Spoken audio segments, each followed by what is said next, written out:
not going to join us, but he's asked Phil to come in his place. So we will, hopefully Phil will join us. So we'll go through the preamble first and do all the necessary legal things. As chair of the Kingston Planning Board, I find that due to the state of emergency declared by the governor as a result of the COVID-19 pandemic, and in accordance with the governor's emergency order number 12, pursuant to Executive Order 2020-04, this public body is authorized to meet electronically. Please note that there is no physical location to observe and listen contemporaneously to this meeting, which was authorized pursuant to the governor's emergency order. However, in accordance with the emergency order, I am confirming that we are utilizing Zoom for this electronic meeting. All members of the board have the ability to communicate contemporaneously during this meeting through this platform, and the public has access to contemporaneously listen and, if necessary, participate in this meeting through dialing the following phone number, and that would be 929-205-6099, and using the meeting ID password, which is 898-9646-8232, or by going to the web address, which is a very long one, and so you can find it on the second page of the Planning Board's agenda, or you can go to the Planning Board's page on the town's website at kingstonnh.org. We previously gave notice to the public of the necessary information for accessing the meeting, including how to access the meeting using Zoom or telephonically. Instructions have also been provided on the website of the board at www.kingstonnh.org and going to the Planning Board's page. If anybody has a problem, please call. And what are we using the office number? 603-642-3342, extension 6, or email pb@kingstonnh.org. In the event the public is unable to access the meeting will be adjourned and rescheduled. Please note that all votes that are taken during this meeting, shall be done by roll call vote. Let's start the meeting by taking roll call attendance. When each member states their presence, please also state whether there is anyone in the room with you during this meeting, which is required under the right to know law. So, Ellen, would you do the honors? Sure. Glenn Kopelman? Present and alone. Chris Bashaw?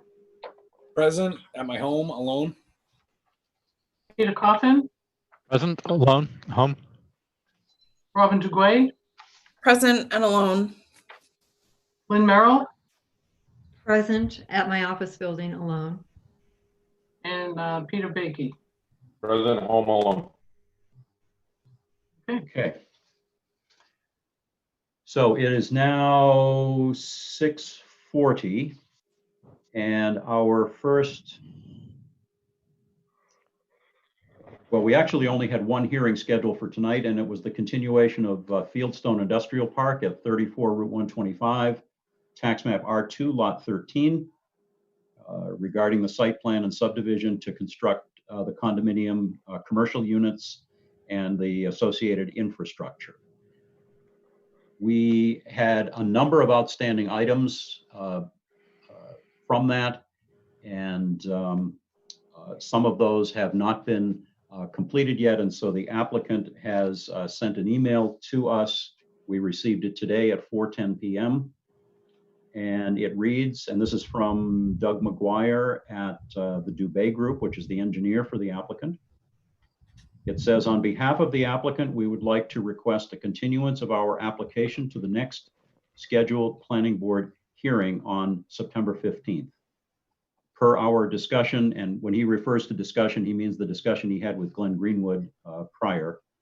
We feel it would be productive to have a meeting with you and Dennis to resolve all outstanding comments prior to returning to the board.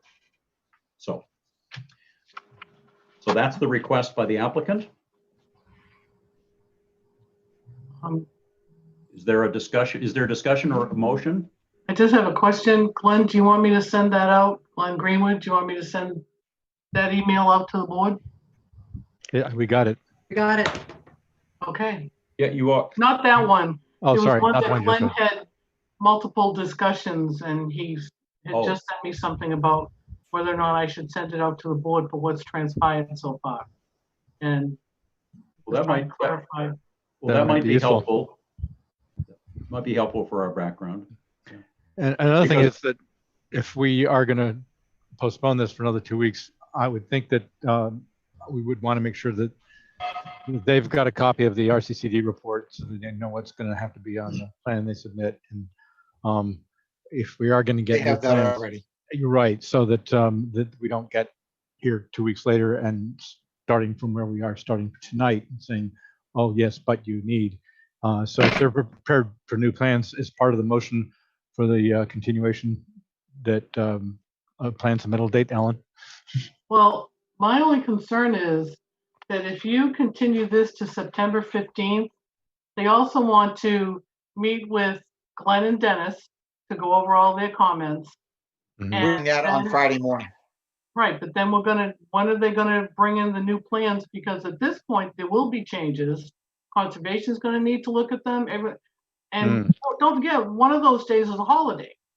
So I don't see how you can continue them to September 15th and actually have any legitimate information going to people in that length of time. So I leave that to the board, but I mean, you all want everything a couple days ahead of time. That leaves Dennis like a day. Well, the next opportunity then, if the board feels that that's an appropriate consideration, the next opportunity would be the first Tuesday in October, which would be the 6th. I don't know what our schedule looks like then. October 6th schedule is empty. It would give them a lot more time to, and there were significant comments from Dennis as well. And they're still working on their easement. Right. Right. Which, So what is the pleasure of the board? well, I the think only issue is that their requested continuation is to the 15th. And if we change that to October 1st, 6. sorry, October 6th,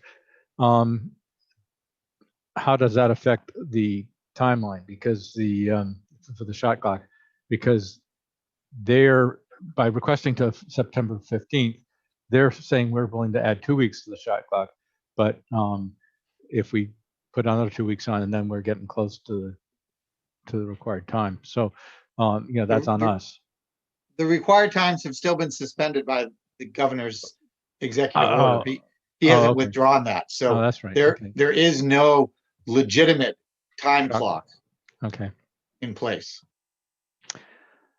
All right. Yeah, that was my primary concern there, that they're requesting the 15th, and if we change that on them without, they're not here to make the request, but I'm not sure if they just come back and after we voted for October 6th, and they say, well, we wanted to get it to you by the 15th, we don't have a mechanism for then changing it because we're not meeting until They the haven't 15th. provided the board with the documentation that was supposed to be presented this evening anyway.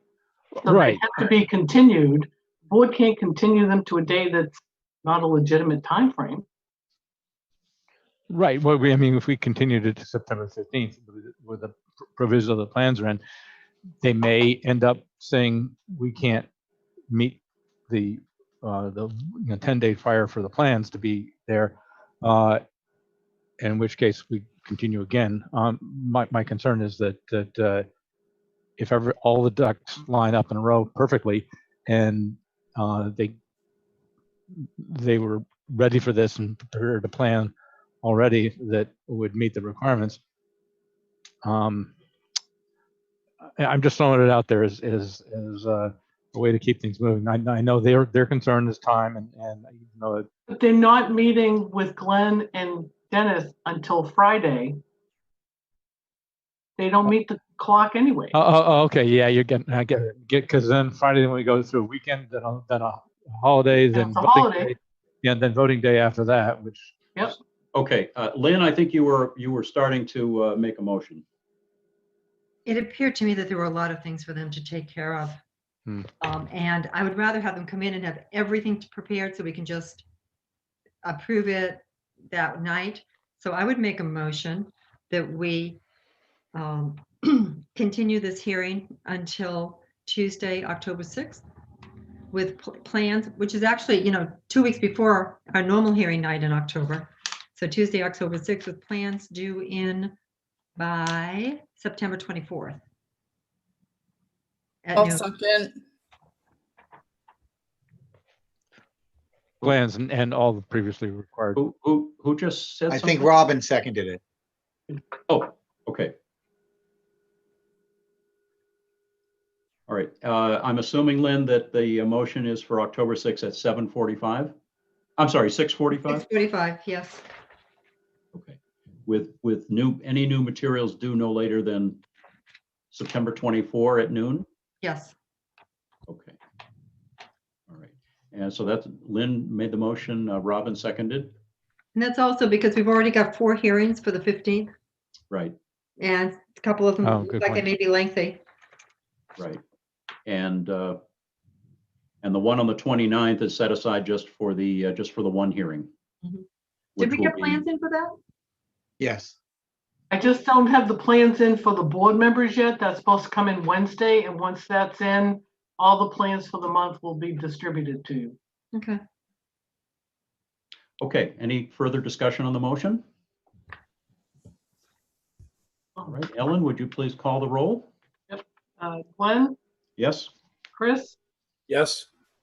Peter Coffin, Yes. Robin, Yes. Lynn, Yes. Peter Baiki. Yes. Okay. All right. So that was the only hearing on the agenda. We do have a few miscellaneous items to go through, and we'll try to do this as expeditiously as we can so that we can get you folks back to your evening.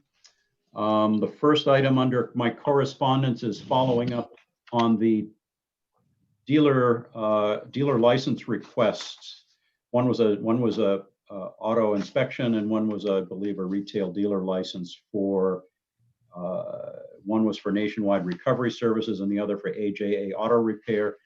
And we were holding those pending a review of their compliance, and for Glenn to be meeting with them and assessing that. And Glenn, you can update us on that and before we go forward with this. Yes, I had done If I can interrupt for 1 minute, I just got a message from Phil that didn't forget the meeting. He's having connection issues. He's still trying.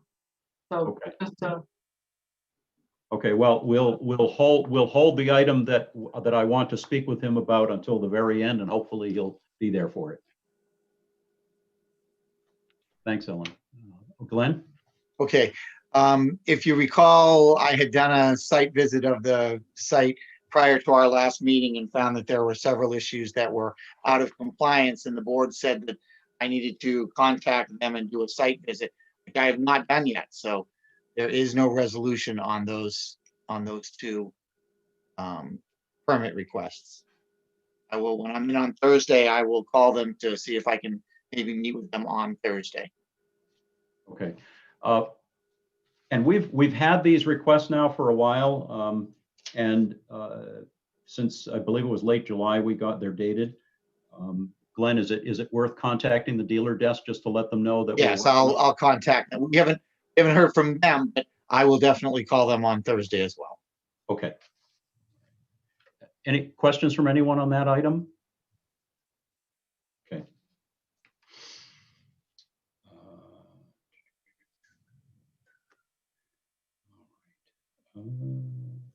We have received I don't recall, I think, Ellen, did the one about Lefebvre Drive, did that go out to everybody?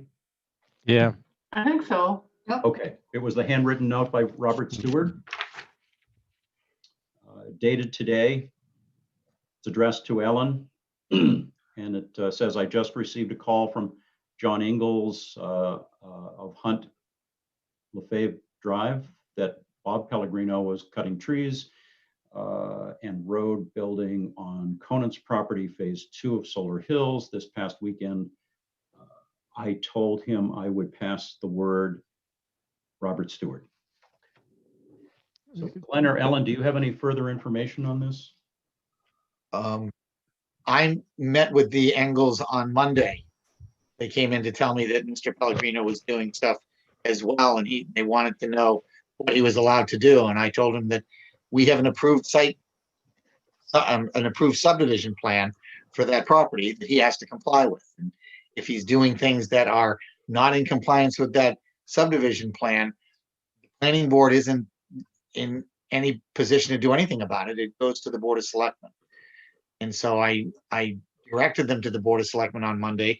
I believe that they did go down and talk with Susan in the office, but that's the last I know of it. And today I had, I chatted with Susan a bit, and she got in touch with Cindy, and it has been confirmed that the bond that he would have had to put in place to continue has not been put in place. So that's the information we have. But it still resides with the Board of Selectmen. Okay, it's not a planning board issue at this point. Okay. All right. So there's nothing further for us to do on this one. No, I just wanted, where we got it from Robert, I just needed the board to confirm that I'm going to hand it right back to the Board of Selectmen. Sure. Does anyone have an issue with that course of action? No? Okay. All right. I have one other correspondence item, but I want to wait for Phil to, hopefully he'll be able to connect. In the meantime, maybe we can do the minutes and the budget item. So the minutes of June 30 are on the table for your consideration.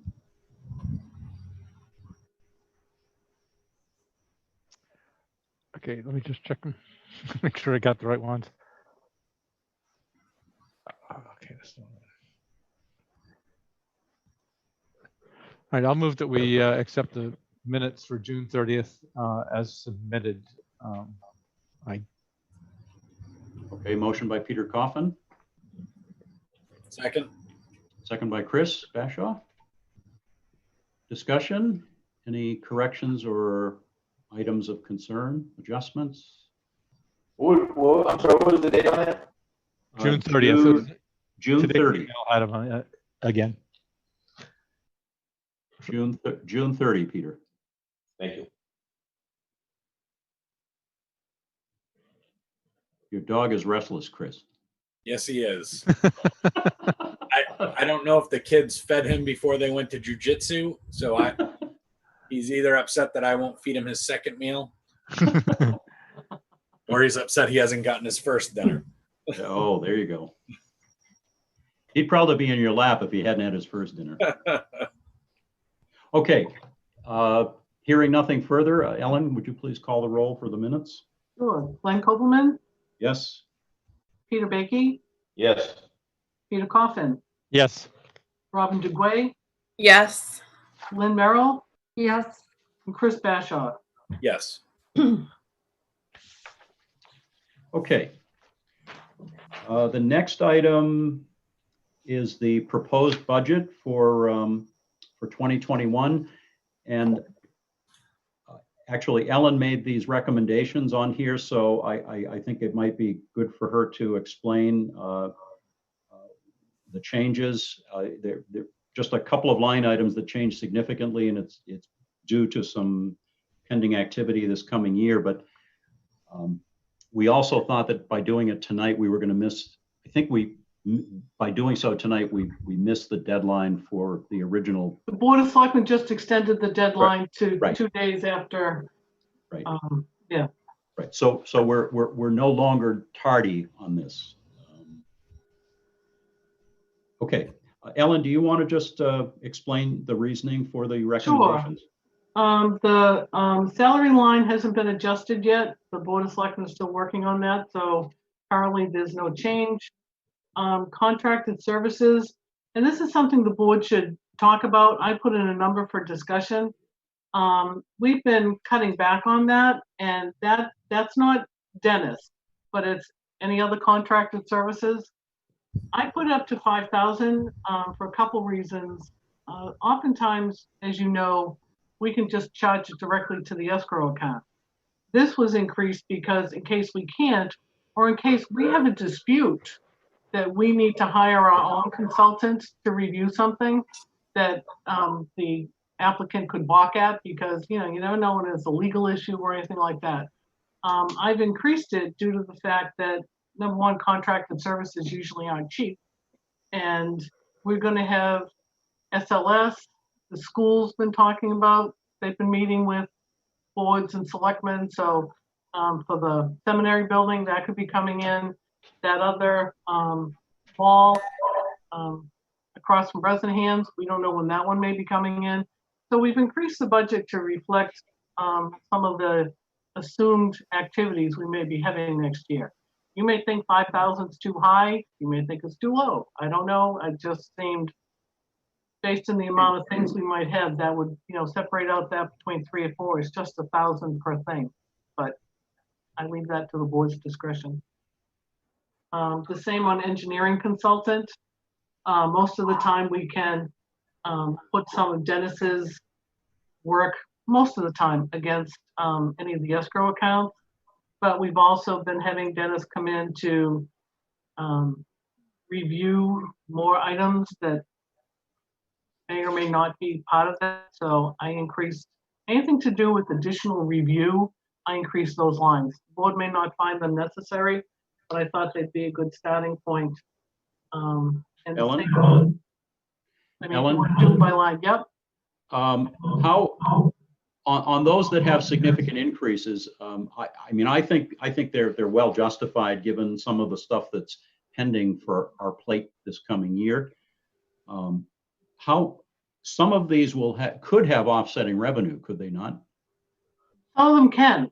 But sometimes, we have times where all of a sudden we have to pay for something. Understood. But with any luck, we won't have to pay for any of this. But right. These are big projects that might require additional review.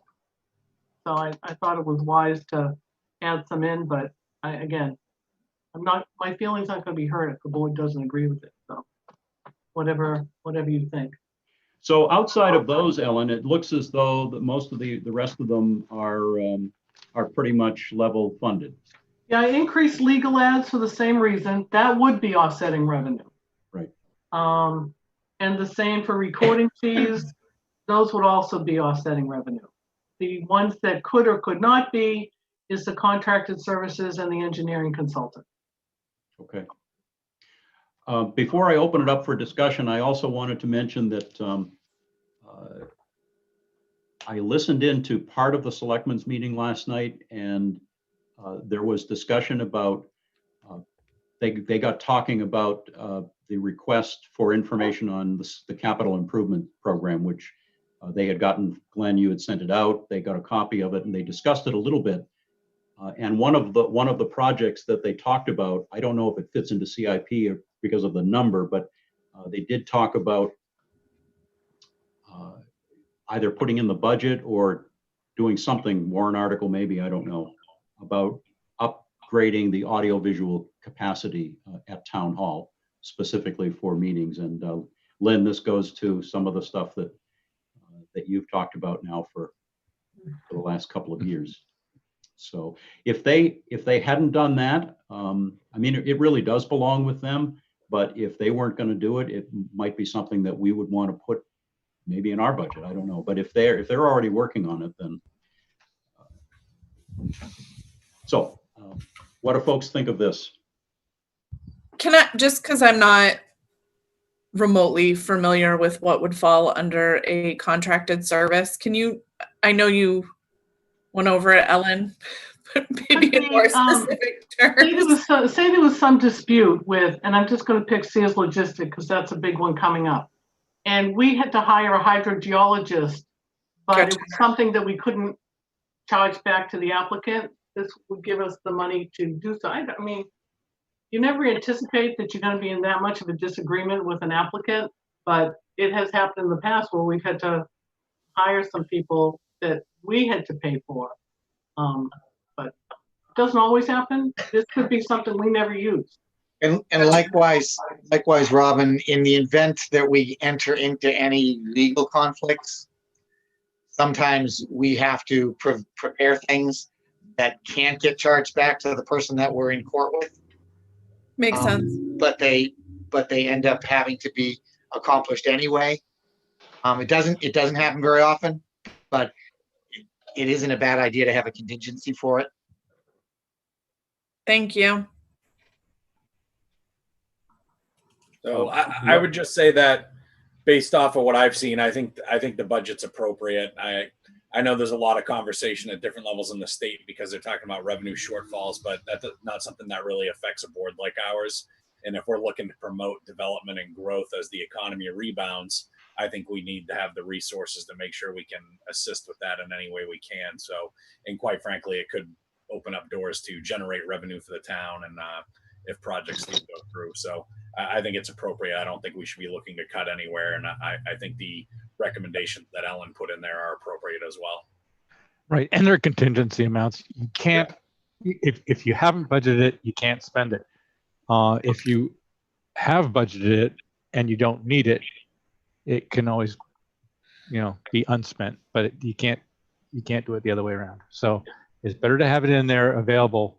So we're not coming crawling to the Board of Selectmen for emergency funding for something Right. that could have been foreseen. There is one thing that I do want to bring to the board's attention, not for this year, but I want the board to have it in the back of their head. We're running out of room in the planning board office. While we were out, I spent a lot of time because I had plans that I had no more room to file at all. So while we were out, I spent that time going through the existing files, throwing out duplicate paperwork, things of that nature, to try and make more room in the files. I have enough to file what we had coming in this year. That's going to be about it. So Glenn and I are talking about other possibilities of trying to get maybe another filing cabinet. The Board of Selectmen had talked about storing files from downstairs up on the stage, but then I heard the selectmen talking about maybe using the stage for their office again. I don't know what's going to happen, but Glenn and I have talked about maybe taking some of the files from old subdivisions that are already built and all that stuff and putting them in file cabinets on the stage.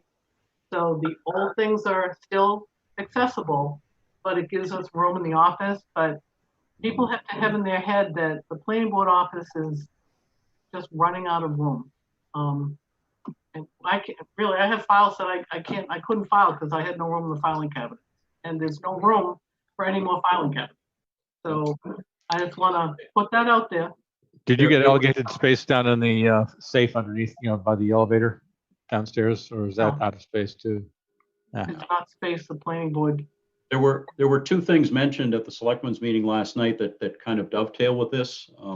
One was they brought up the thought of whether or not they wanted to create new office space for the selectmen, and they didn't take a formal vote on it, but it was a consensus of the 4 selectmen who were there that they would not be doing that this year. So it sounded as if they weren't going to pursue that particular item. But the other thing they mentioned is as a potential project is digitizing all the documents in town hall. And I don't know over what period of time, and I'm assuming that if they were going to do that would include planning board as well. That was something that we talked about in the capital improvement program that's being. Well, it came up during that discussion when they started talking about the CIP. Okay, yeah.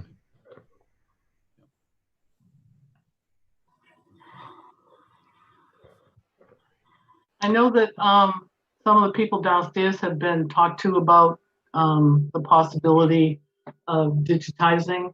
The planning board has not been part of that conversation. It's really? difficult with large plan sets. Well, it is, but it's not undoable. I mean, Right, there's equipment that does it. I think Phil's waiting to come in.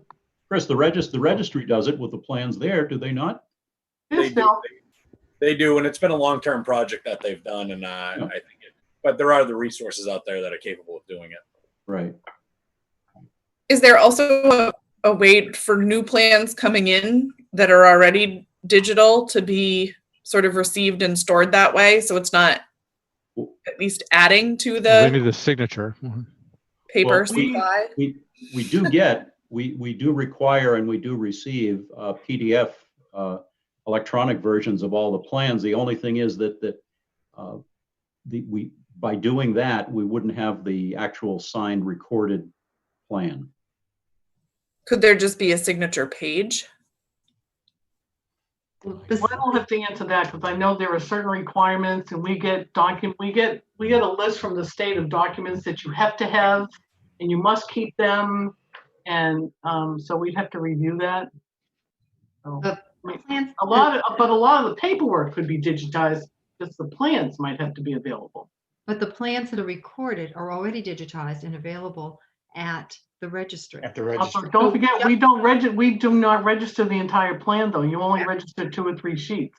Correct, but somebody just made the comment about what do you do about the plans that are submitted to the registry. I mean, with those, all you have to do is download them and put them in a PDF into our file with everything else. But we have to keep, like, The other pages. the large plans, we have to keep Right. them. You have to keep all of them, I agree. But it's no issue of adding a signed copy to the plan set that we have in the town hall. I just want, not for now, but I just want to let everybody know this could wind up becoming an issue sooner rather than later. Yeah. So Phil, I see that you've joined us. We were just going through some of the budget items on the proposed planning board budget, and Ellen was bringing up the issue of limited space in the planning board office and talking about documents. And I mentioned that the select board last night talked about some digitization that was going to take place of documents at the town hall, and we didn't know how that related perhaps to the planning board.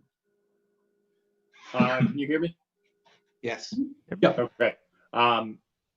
So the quote we got from the one person who quoted it, just so we had an idea of what it would cost, it was to do everything in the town hall. So that would include planning and town clerk, tax, selectman's office, all of it. So, and that's what's going into our CIP this, I don't know if it's this year, right?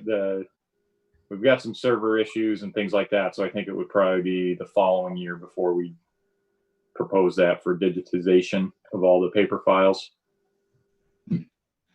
Okay. So that's the timeline right now, but I mean, obviously it'd go into the CIP queue and see where that comes out. Right. Okay. So, I mean, we were sort of at the end of the budget discussion, but just to kind of bring you up to speed, Phil, the most of the lines have been held at the current levels, except for 3 or 4 lines that are increased in anticipation of possible additional things that the town might need in the way of consultant services and supporting services for some of the big projects coming down the pike this coming year. So things like contracted services and engineering consultant and additional recording fees.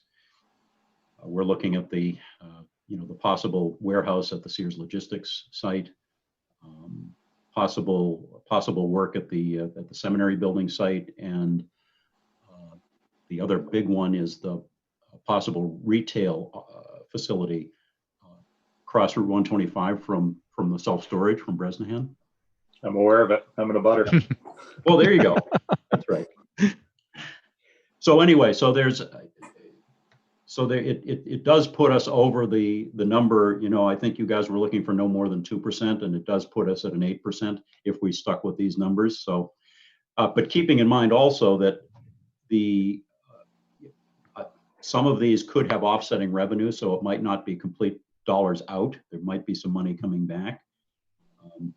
But Chris Bashaw also, and I will speak for him, but if he wants to speak for himself, he can. It's also a consideration that you know, these increased amounts are for activities that will in fact increase the tax base in the town and be bringing revenue in that way. So, and we don't want the town to be stuck on some of these larger projects by not having budget to hire resources if in fact we do need to have them, and if it happens to be something that can't be billed back to the applicant. So, Chris, I don't know. Yeah, if I you mean, wanna... at the end of the day, the planning board budget is not going to make or break the town's budget. It's just given the circumstances that everybody's dealing with right now. You know, and we did have like an 8.3% increase last year, an 8.7% increase, and you know, things have dramatically changed in that time. So we're trying to just get everybody to tighten their belt as much as possible. But Yeah, and so it's a valid point. You know, I mean, there's major things going on that we need to be prepared for. Yeah, so my comments to Glenn were just because we have projects that really want to stimulate and build the economy as we get things coming back. And I think with, you know, impact fees and those type of things, it could be things that greatly are offset with any increases that we have in the lines that have been recommended by Ellen. Yeah, I mean, it takes something to prime the well sometimes. So yep. Okay, so I just wanted to bring you up to speed on that, Phil. I think we were sort of at the end of the budget discussion, unless folks have other things on that they'd like to talk about. You need a motion? I don't. Or Well, do we I just don't know. submit this? And that's Well, what Ellen is saying yes. Yeah, okay. I'll move that we submit the budget as presented. Second. Motion by Peter Coffin, second by Chris Bashaw. Further discussion? All right, Ellen, would you call the roll, please? Oh, right. Glenn Kopelman, Yes. Peter Coffin, Yes. Lynn Merrill, Yes. Robin DeGuay, Yes. Chris Bashaw, Yes. Peter Baiki, Yes.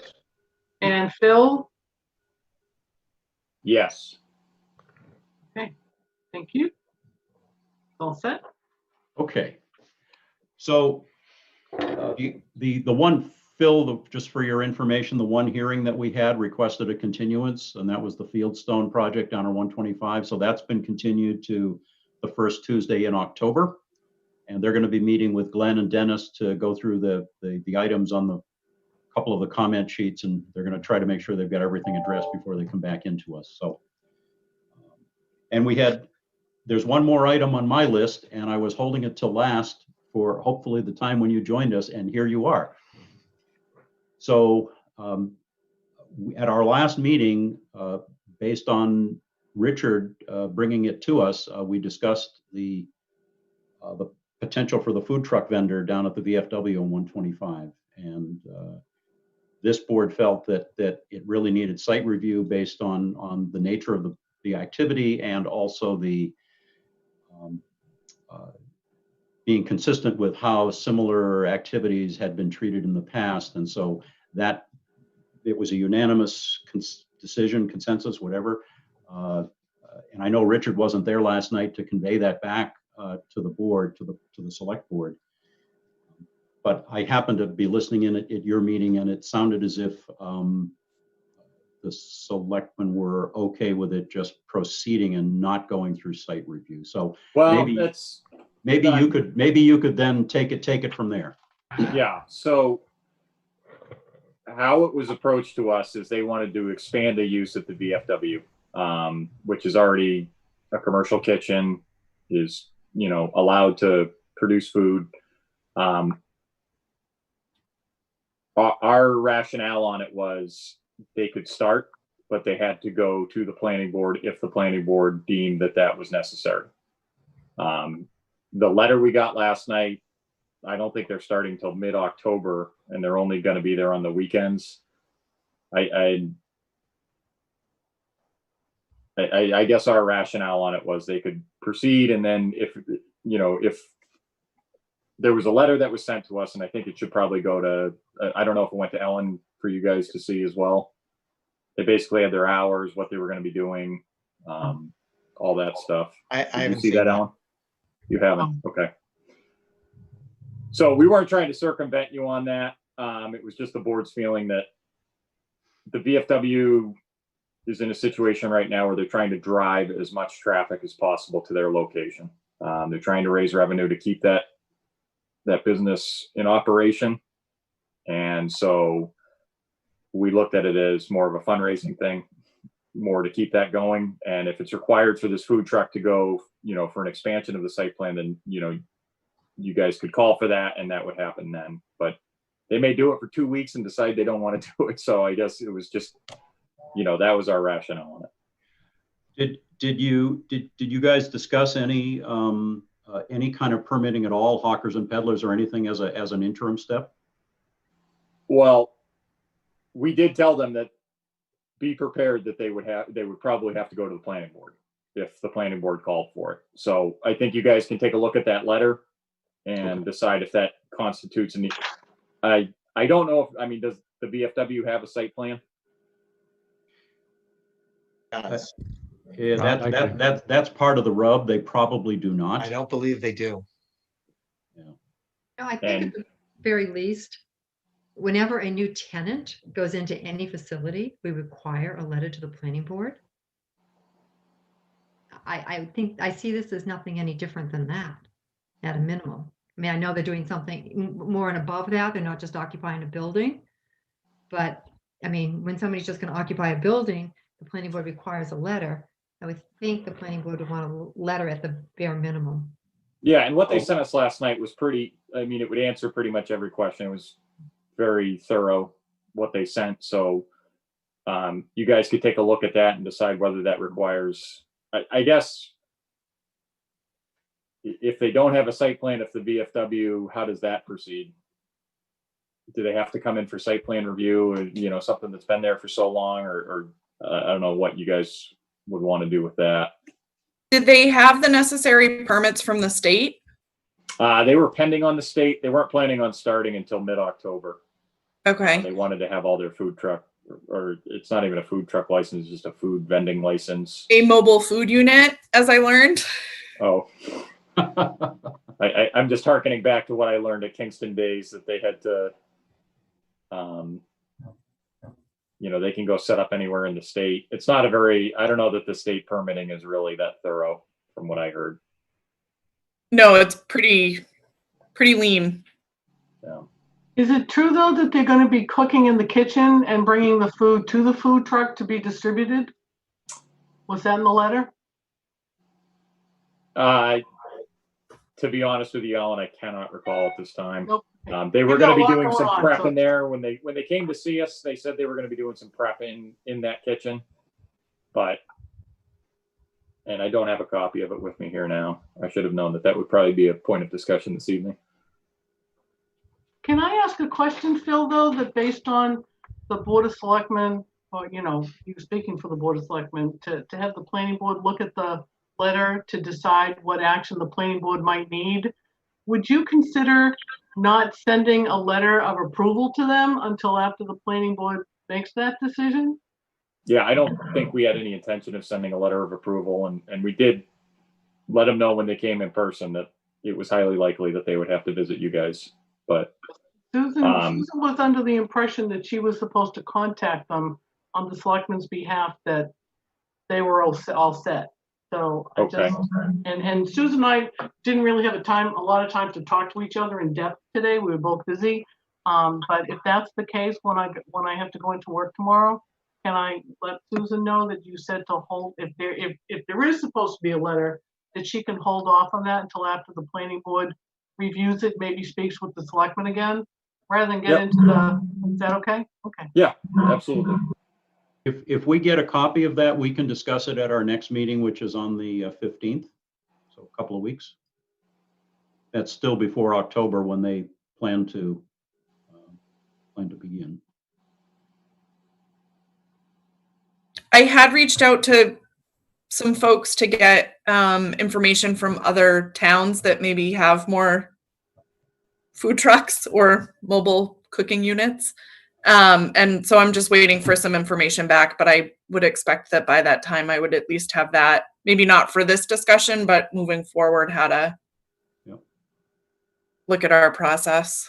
Yeah, and I think part of the rationale was from Kingston days, that permit, when they get that, they can set up anywhere in the state. As long as they're not there for more than 3 days, they're not subject to inspection or anything like that. So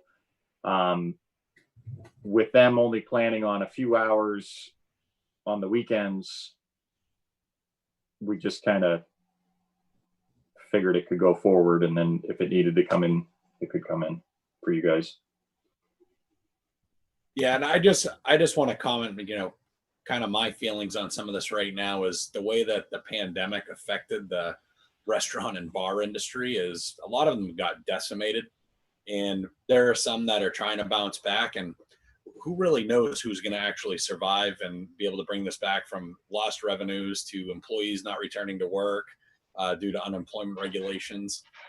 I think because we're still labeled as in this pandemic, and while the governor did open up venues to 100%, nobody can actually operate at 100% and still abide by the social distancing restrictions. Right. So I think we need to have some flexibility and some leeway. And I think the select board's philosophy on kind of letting them go forward with it to see if they can make it work. I think we need to try and encourage any business that's already existing in town to try and survive, because I think there's going to be a lot of places that are gone after this. And so my personal opinion is I think we need to have some leeway and flexibility and making sure we support any businesses that are already around. Second. Yeah, and Chris, thank you for reminding me, because that was one of the things we discussed, is since the governor's order has been rammed into our face by other people, we figured this was one that fell into it and wasn't, it fell under the governor's order allowing for outside cooking, and given the other issues we're having, it pretty much allows everything. So I don't know how much standing we would have to tell them no, based on other situations. But we did tell them that, when that governor orders expired, there is a strong possibility that they would have to go before the planning board. And I think the letter would let you know whether they need to or not. Okay. And I hate to be contrary or pissy about this, but talking about the ability for outside dining, outside cooking, and that sort of thing. I'm in full agreement with it, but I'm pretty sure that the governor's order doesn't make it permissible necessarily without any local control or any local review. There's a lot of legal decisions that we've heard that are not agreeing Really? with you. Really? Yeah. Trust me, we get numerous calls about music being too loud outside that's not allowed on site plans and things like that. And what we're being told is that's allowed under this order.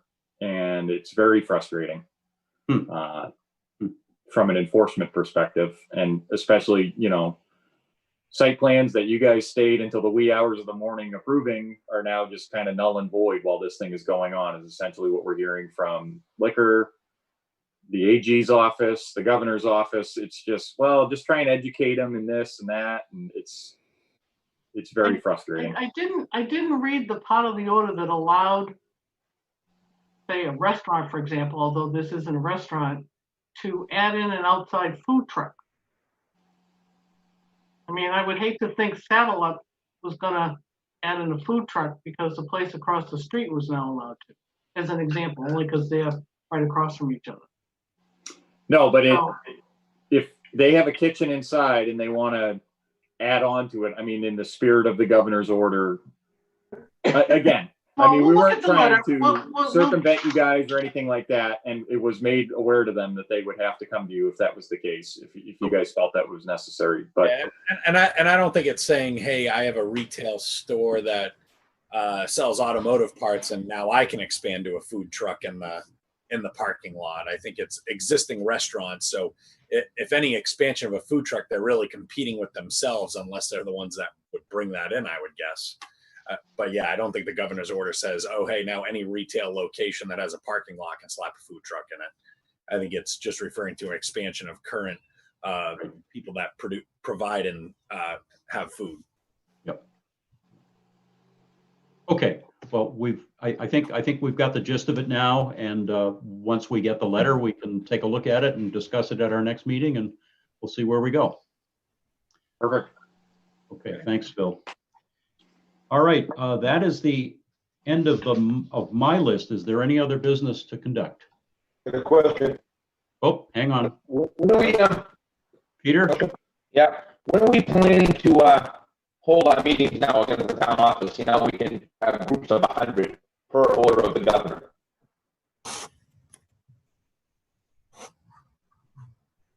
Well, that certainly can be a board discussion. If you want, I can send out all the information we've gotten from the state, the health organizations, and the NHMA about recommendations on those things, and everybody can read all that prior to the discussion. Yep. Okay. Peter, I can't see you anymore, but hang on. Wait a second. Let me throw some light on Glenn. I didn't do my hair. I gotta warn you. All right. All right. How's that? Oh, it's beautiful. It's beautiful. Oh, that's great. Yeah. So, yeah, I mean, you can send us the information, we can review it. I mean, the governor says that you can have groups of 100, and I don't think we ever have 100 at the town hall. But I think you might be a little bit more confident, and we can hold meetings back at our at the town hall. I'm throwing that out there. When are we planning to do this? I mean, do we see any end in sight? What next order are we going to wait for before we can meet down at the town office again? Yeah, and Rich's guys actually set up all the seats there to be 6 feet apart and put them in pairs. So I think if you let those guys know, they can, adapt their cleaning schedule so that the place is sanitized before and after, to accommodate you on that. But I know zoning is having meetings in person there. Obviously the select board is. And if whatever we can do to accommodate you guys on that, if you do decide to go back in there. Thank you, Bill. Okay, I think that, thank you, Phil, for that. I think each individual board member should be thinking about this. I suspect that, I know I have my own feelings about it, but others will probably think differently. So at some point, we're probably going to need to make a go, no-go decision on that. And so let's take a look at the information that has come in, and we'll deal with that. At the next meeting? What's that? Can we discuss this at the next meeting? At the next meeting? Yeah. Sure. Okay. We need that information before, then we can all look at it. Yep. Thank you. Ellen, you're going to get that out to us? Yep. Okay. Glenn, you had your hand up. I did. I've spoken with a young woman who would like to do a yoga school at Reynolds RV in one of their buildings on site. It's a change of use. Clearly, there's no RV wellness center at Reynolds RV presently. Is that an innovative site plan? Her activity would take place entirely in an existing building. The site does have a lot of parking. She would be working several hours a day, not every day of the week. And I just wanted to, when I spoke with her, there is a site plan for Reynolds RV that shows the building that she would like to use. And I told her that I wanted to talk with the board to determine whether, because it's a change of use, they'd prefer to see an entirely new site plan, or if we could do some modified site plan using the existing plan. Could it fall under expedited?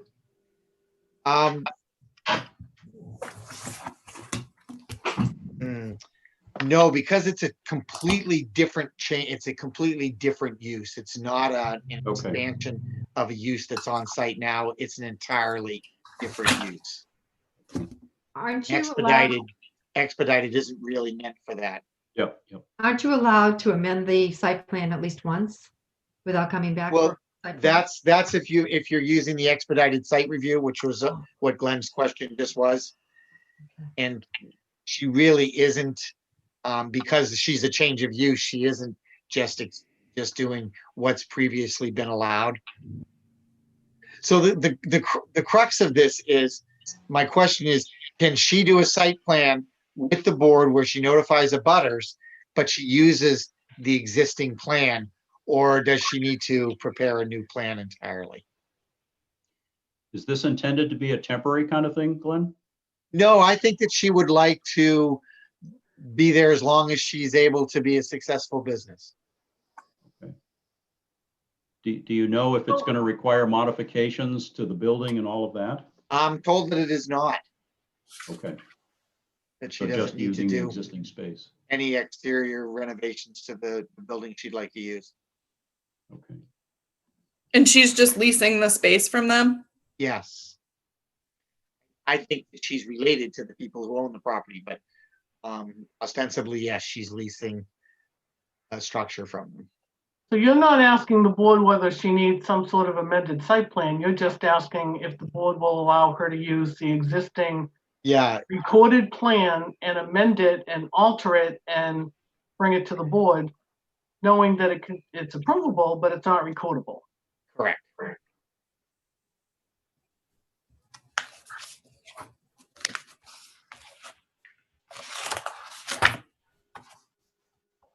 I mean, we could prepare a letter of facts and findings that we could attach to the site plan that is recorded.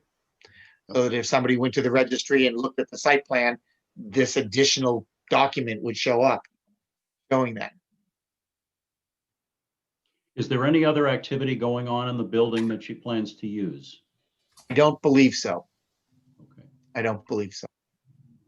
There are a couple of buildings on that site, right? There are. Okay. There are. And there, I mean, there's a lot of parking. Right. There's a lot of parking.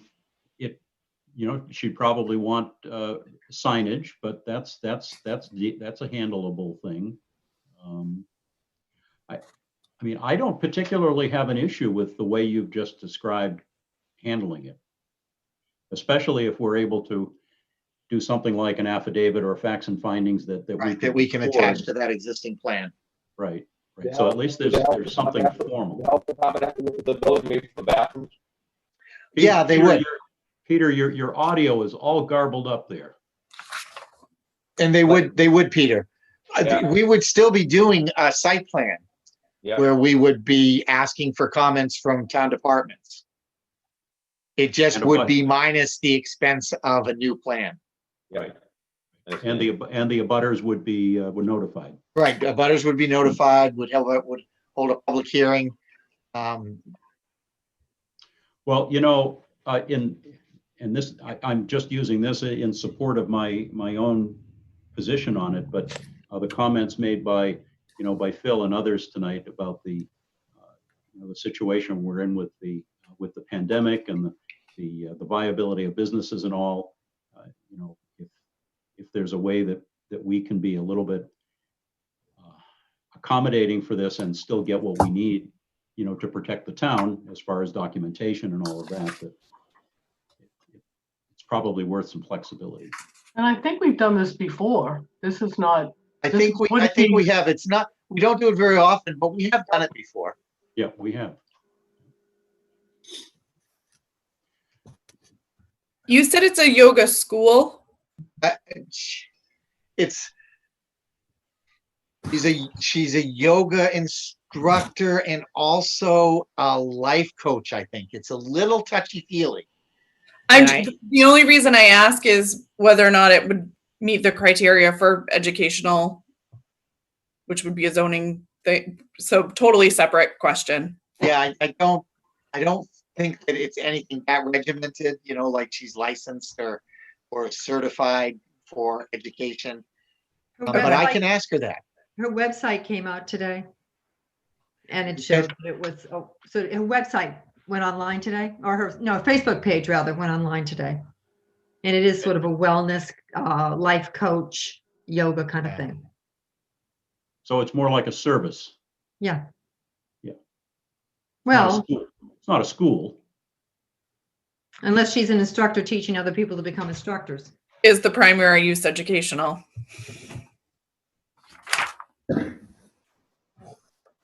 All right, Robin, are you looking at uses for zone C3? That's what I was trying to find when I asked the question. Oh, okay. Because that is the C3 zone. It's the C3 zone, yes. And I see you flipping pages, but I can't read Yep, them from here. I'm looking for 110-1.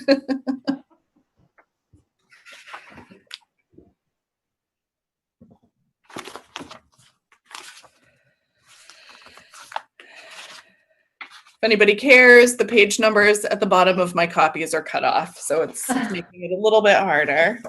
Oh, that makes it challenging. Only you're on the a one who does handful of them, but coincidentally, the one I'm looking for right now. Of course. Okay, I have the permitted uses if you need to. Yeah, it says educational facilities such as, but not limited to, child daycare, nursery schools, karate schools, driving schools. It also says personal services, businesses such as, but not limited to, barber and beauty shops, laundromats, dry cleaning, tailor, dressmaking shops. Then general service. As well as commercial recreation establishment. It's our most all encompassing zone. It's certainly, if it doesn't fit neatly into one of those, it overlaps onto a couple of them.